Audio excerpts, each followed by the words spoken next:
আসলে গ্রামের দৃশ্যটা এমনই, যেটা যারা শহরে থাকে তারা বুঝবে না। এটা বলার মতো না। কাঁচা রাস্তা দেখো এখনো আছে। তো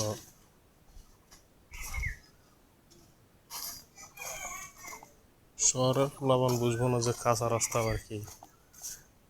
দেখছো, এই যে এটা হচ্ছে কাঁচা রাস্তা, এটা হচ্ছে মাটির রাস্তা। মানে এটা এখনো মাটি দ্বারা গঠিত এই রাস্তাটা। রাস্তার পাশেই বাড়ি, কৃষি মাঠ, বন জঙ্গল, কবরস্থান,